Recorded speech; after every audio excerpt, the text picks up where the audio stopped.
나는 그거 신청 안 하면 안 주는 줄 몰랐어. 나중에 동네 사람들이 신청들 했다고 해서 급하게 하느라 정신이 없었지. 저는 솔직히 자동으로 통장에 들어오는 줄 알았거든요. 근데 알고 보니까 꼭 신청해야 한다고 해서 그제야 서둘렀죠. 이렇게 모르고 지나가면 못 받는 분들이 정말 많아요. 이번 민생회복 지원금도 마찬가지일 것 같아요. 꼭 신청해야 받을 수 있답니다.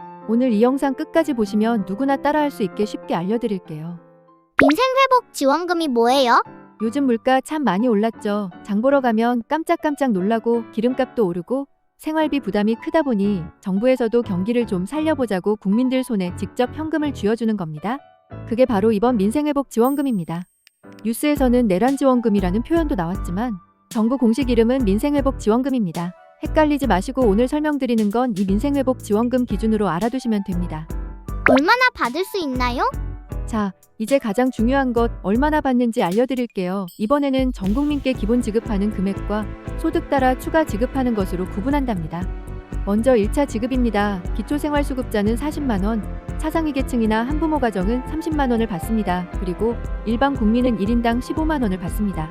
여기까진 1차 지급이고요. 그 다음 2차 지급이 또 있습니다. 소득 하위 90%까지는 10만 원씩 추가 지급이 됩니다.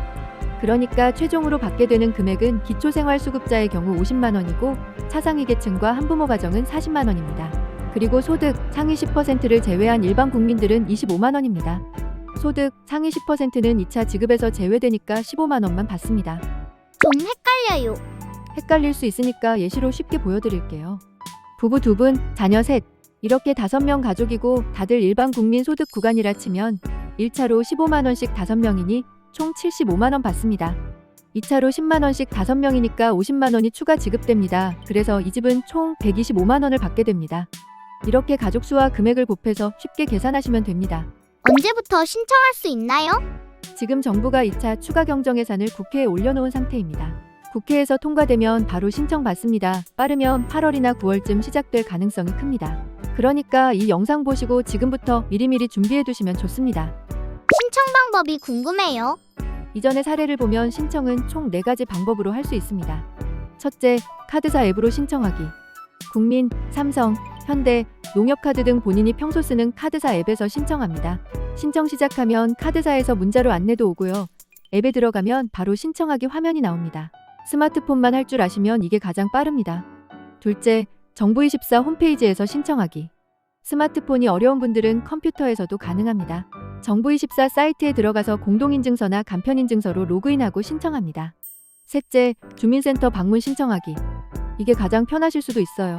주민센터 가서 신분증만 들고 가시면 직원분이 직접 도와줍니다. 인터넷 사용 어려우신 분들은 이 방법 추천합니다. 넷째, 지역화폐 앱으로 신청하기. 서울페이 플러스, 경기지역화폐 등 일부의 지자체 앱에서도 신청하실 수 있습니다. 이건 지자체별로 조금 다를 수 있으니까 거주하시는 곳의 공지를 확인하세요. 개인별로 각자 신청해야 하나요? 여기서 꼭 아셔야 할 게 하나 있습니다. 이건 가구 단위가 아니라 개인 단위로 지급됩니다. 그러니까 가족이 5명이면 5명 모두가 따로따로 신청해야 합니다. 단, 성인 자녀는 본인이 신청하고 미성년 자녀는 부모님이 대신 신청할 수 있는데요.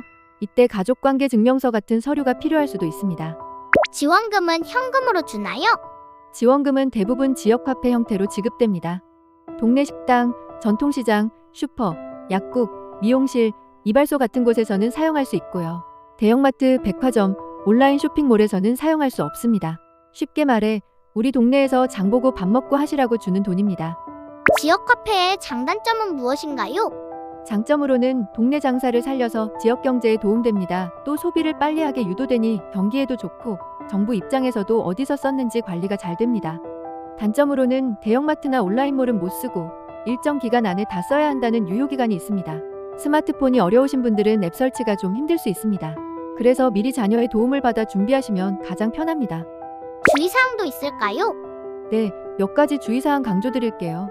첫째, 사칭 문자와 보이스피싱 조심하세요. 정부는 링크가 포함된 문자를 보내지 않습니다. 링크 있는 문자가 오면 절대 클릭하지 마세요. 둘째, 중복 신청 안 됩니다. 한 사람당 한 번만 신청 가능합니다.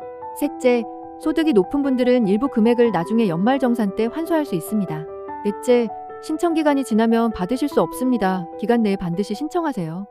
어려워요. 핵심만 정리해주세요. 네, 마지막으로 짧게 정리해 드릴게요.